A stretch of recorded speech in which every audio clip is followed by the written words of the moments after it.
나야 전략 최길용입니다. 2022년 6월 2일 오늘은 기관 투자자의 자금 운용에 대해서 말씀드리겠습니다. 기관 투자자는 1년 365일 매일 주식을 사고 팔아야 합니다.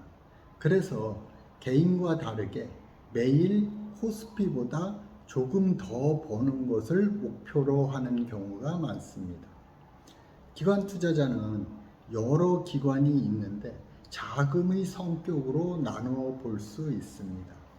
국민연금과 같이 매월 일정한 자금이 들어오는 연기금, 그리고 예금과 같이 불규칙한 자금이 들어오는 금융기관, 펀드를 운영하는 운용사로 구분할 수 있을 것 같습니다. 기관별로 약간의 차이는 있으나 자금 운용 프로세스는 거의 유사합니다. 자산 배분과 운용 계획, 투자 실행, 평가와 조정의 프로세스인데요. 첫 번째, 자산 배분이란 주식의 10%, 실물 자산 30%, 채권의 60%와 같이 배분하는 것을 말합니다. 그리고 자산 배분에 따라 운용 계획을 세웁니다.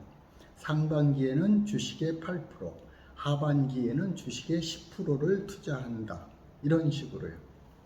어느 분이 주식을 5천만 원 한다 하시면 주식에 대한 자산 배분은 5천만 원이다 라고 말할 수 있겠네요. 두 번째, 투자 실행 단계인데요. 매니저가 운용 계획에 따라 주식 채권을 매매하는 단계입니다. 세 번째 단계는 매니저가 운용한 결과를 평가하고 조정하는 단계입니다. 이제 주식 위주로 세부적인 이야기를 해보겠습니다. 자산 배분은 자산 배분 시스템의 도움을 받는데요. 자산 배분 시스템은 공분산을 이용한 효율적 포트폴리오 이론을 전산화한 것입니다. 실제로 실행을 해보면 경제 성장률이 영향을 가장 크게 미칩니다. 그래서 경제 성장률 예상치가 높으면 주식 비중이 올라가고 낮으면 주식 비중이 내려갑니다. 다음은 운용 계획입니다. 다음 달에 코스피가 떨어질 것 같다. 그러면 주식 비중을 어떻게 해야 하나 하는 문제가 생깁니다. 주식을 줄인다. 아니다.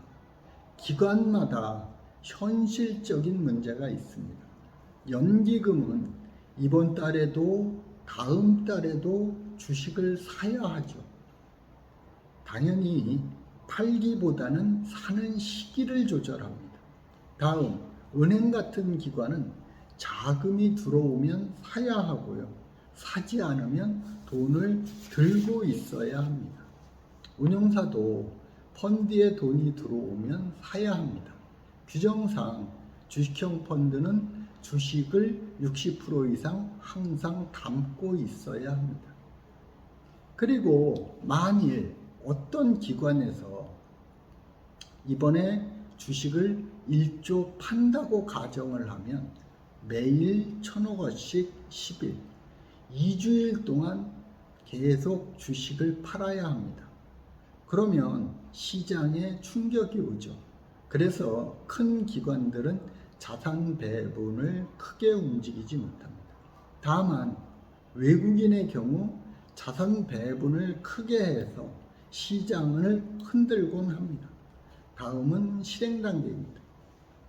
매니저는 기관에서 준 돈으로 주식을 사는데요.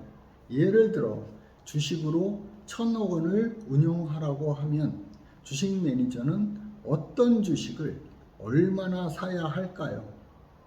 삼자 100%로 사나요? 아니겠죠. 시장 비중대로 삽니다. 기관마다 차이는 있지만 대개 코스피 200 종목을 70에서 80% 비중대로 사고요. 종목별로 조금 더 사거나 작은 종목이라도 좋아 보이는 종목을 삽니다.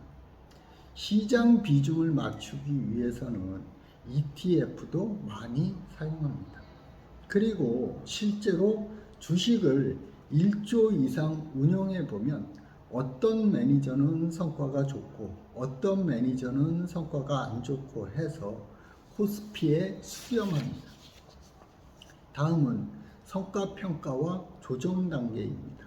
조정은 못하는 매니저의 돈을 빼앗아 잘하는 매니저에게 넘기는 것을 말합니다. 여담입니다만 돈을 빼앗긴 매니저는 직업이 없어지는 거죠. 매니저인데 운용할 돈이 없어 빈둥빈둥 놀아야 합니다. 일은 못하고 급여는 받고요. 고문입니다. 죽을 맛입니다. 이제 성과평가에 대해서 이야기해 보겠습니다. 성과평가는 운용계획과 같이 얘기해야 하는데요. 매니저에게 돈을 줄 때 목표 수익률, 손실 허용 한도, 로스컷, 종목별 한도, 매매 회전율 이런 조건을 붙여서 줍니다. 목표 수익률이 조금 난해한데요. 많이 벌어 다다익선이요? 이렇게 자금을 주면 매매에 혼선이 생깁니다. 팔아야 할 때 미적거리는 경우도 많고요. 그래서 운용에서는 절대 수익률 개념과 시장 대비 수익률 개념을 쓰는데요. 절대 수익률 개념은 시장이 오르든 내리든 연간 10%를 벌어. 그러면 성과급을 줄게.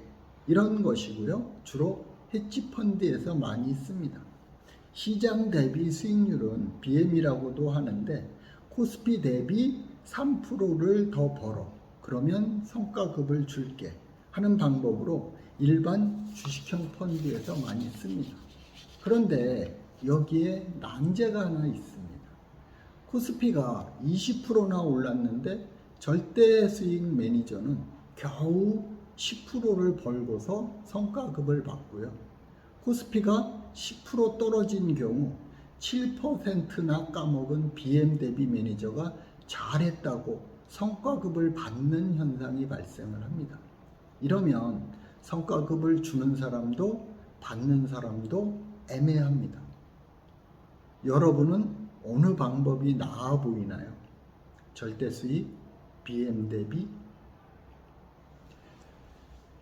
저는 많이 오를 때는 BM 대비, 하락장에서는 절대 수익이 좋아 보입니다. 실제 주식을 운영해 보면 절대 수익 매니저가 적극적인 운영을 하고요. BM 대비 매니저는 소극적인 운영을 합니다. 사담입니다만은 저는 전략적 운용사를 계획하고 있는데요. 저희 예측에 동의하시는 분들의 자금을 투자하는 그런 운용사를 꿈꾸고 있습니다. 로스컷의 경우에도 어떤 경영자가 옆집 기준이 좋아 보여서 그대로 베꼈으면 우리 집에서 로스컷이 걸리면 옆집도 걸립니다. 그래서 같이 팔아야 하고요. 그러면 폭락을 부를 수도 있습니다.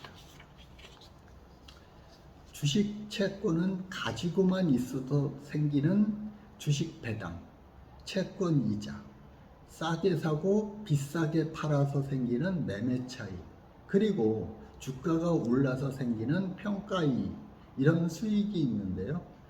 어느 기관에서 코스피 고점에서 매니저에게 돈을 주고 저점에서 회수를 하면 그 책임은 매니저에게 있나요? 기관에 있나요? 통상 이런 자산 배분 효과는 기관이 책임을 지고요. 매니저는 종목 선택, 즉 포트폴리오 효과, 쌀 때 사고 비싸게 파는 매매 효과를 책임집니다.